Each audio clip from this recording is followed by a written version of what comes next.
কখনো ভেবে দেখেছেন একটা মেশিন আপনার লেখার স্টাইল দেখে বলে দিতে পারে ওটা আপনি লিখেছেন নাকি এআই? কিন্তু যদি মেশিনটাই ভুল করে? আজকের এই আলোচনায় আমরা দেখব কিভাবে আমাদের প্রত্যেকের লেখার একটা নিজস্ব ছাপ বা ফিঙ্গারপ্রিন্ট থাকে।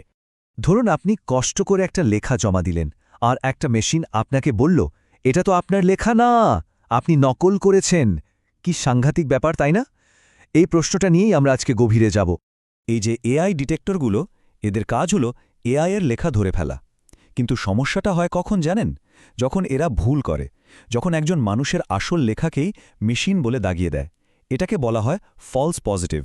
আর এই ভুলটাই যেন একটা রহস্যময় অপরাধ, যেটা আমাদের সমাধান করতে হবে। তো চলুন এই রহস্যের গভীরে যাওয়া যাক। আমাদের এই তদন্তের নাম স্টাইলিস্টিক কোড ব্রেকিং। আর এই তদন্তটা কিন্তু কোনো মন গড়া কিছু না। এর পেছনে আছে চট্টগ্রাম বিশ্ববিদ্যালয়ের একটি সিরিয়াস গবেষণা। গবেষকরা খুঁজে বের করার চেষ্টা করেছেন কেন এই ডিটেক্টরগুলো এমন মারাত্মক ভুল করে বসে। আর এখানেই আমরা আমাদের সবচেয়ে বড় সূত্রটা খুঁজে পাই, স্টাইলিস্টিক ফিঙ্গারপ্রিন্ট। ভাবুন তো, আমাদের প্রত্যেকের আঙুলের ছাপ যেমন আলাদা, আমাদের লেখার ধরনও কিন্তু ঠিক তেমনই, একদম ইউনিক। আমরা কোন শব্দ বাছি, কিভাবে বাক্য সাজাই, এই সব কিছু মিলেই তৈরি হয় আমাদের লেখার একটা নিজস্ব পরিচয়। এখন এই ফিঙ্গারপ্রিন্ট বিশ্লেষণ করতে তো যন্ত্রপাতি লাগবে, তাই না? গবেষকরা ঠিক সেটাই করেছেন।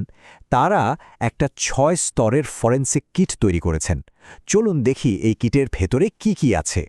এই কিটটায় মোট ৬টা লেয়ার বা স্তর আছে। একদম বেসিক জিনিস, যেমন একটা লেখায় কয়টা শব্দ আছে বা বাক্যগুলো কতটা লম্বা, সেখান থেকে শুরু করে লেখাটার একেবারে গভীরে গিয়ে তার ব্যাকরণ, তার গঠন সবকিছুকে কাটাছেঁড়া করে দেখা হয়। একদম শেষ পর্যন্ত লেখকের আসল স্টাইলটা বের করে আনা হয়। প্রথমেই একটা ইন্টারেস্টিং ব্যাপার বলি, আমরা যখন কথা বলি বা লিখি, আমাদের বাক্যের মধ্যে একটা ওঠানামা থাকে, তাই না? কোনো বাক্য ছোট, কোনোটা বড়, একটা ছন্দ তৈরি হয়। কিন্তু এআই সে বেশিরভাগ সময় একই মাপের বাক্য লেখে, একদম রোবটের মতো একঘেয়ে। লেখার এই ছন্দটাই হলো মানুষের একটা বড় চিহ্ন। এই যে চার্টটার দিকে একবার তাকান, ব্যাপারটা একদম পরিষ্কার হয়ে যাবে। দেখুন, মানুষের লেখার বারগুলোতে কেমন ওঠানামা, একটা ভাইব্রেশন আছে। আর এআইয়ের লেখা প্রায় সাপাট, কোনো ছন্দ নেই। দেখেই বোঝা যাচ্ছে কোনটা বেশি যান্ত্রিক। এবার আরেকটু গভীরে যাই। ধরুন শব্দ বাছাইয়ের ব্যাপারটা। আমরা কিন্তু কথা বলার সময় প্রায়ই সহজ পরিচিত শব্দ ব্যবহার করি, যেমন বাই শব্দটা পারচেজের চেয়ে অনেক বেশি প্রচলিত। এই যে ছোট ছোট পছন্দের ব্যাপারগুলো, এগুলো আমাদের লেখার ডিএনএর মতো। এআই কিন্তু এই সূক্ষ্ম মানবিক পছন্দগুলো সহজে নকল করতে পারে না। এখন কথা হচ্ছে, এত সব জটিল তথ্য সাধারণ মানুষ বুঝবে কি করে? এখানে গবেষকরা একটা দারুণ কাজ করেছেন। তারাই সব ডেটাকে ছবির মতো করে সাজিয়েছেন, ঠিক যেন গোয়েন্দা গল্পের এভিডেন্স বোর্ড। এই ডোনাট চার্টটাই দেখুন না। এটা দেখাচ্ছে একটা লেখায় পুরনো ইংরেজি বা জার্মানিক উৎস থেকে আসা শব্দের পরিমাণ কতটুকু। এই অনুপাতটাও কিন্তু লেখকের স্টাইলের একটা বড় চিহ্ন, যা সংখ্যা দিয়ে মাপা সম্ভব।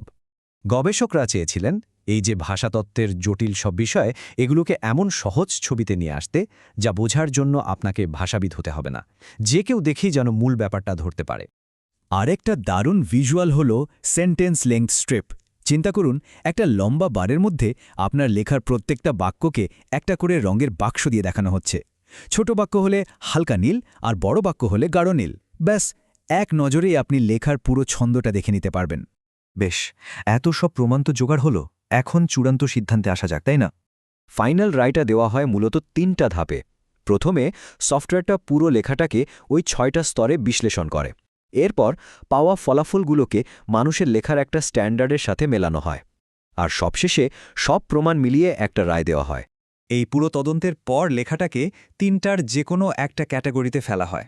হয় এটা মানুষের লেখার মতো, অথবা এআই এর লেখার মতো, কিংবা দুটোর মাঝামাঝি কিছু একটা। কিন্তু এত সবকিছুর দরকারটা কি? কেন এই তদন্তটা এত জরুরি? এর গুরুত্ব কিন্তু অনেক।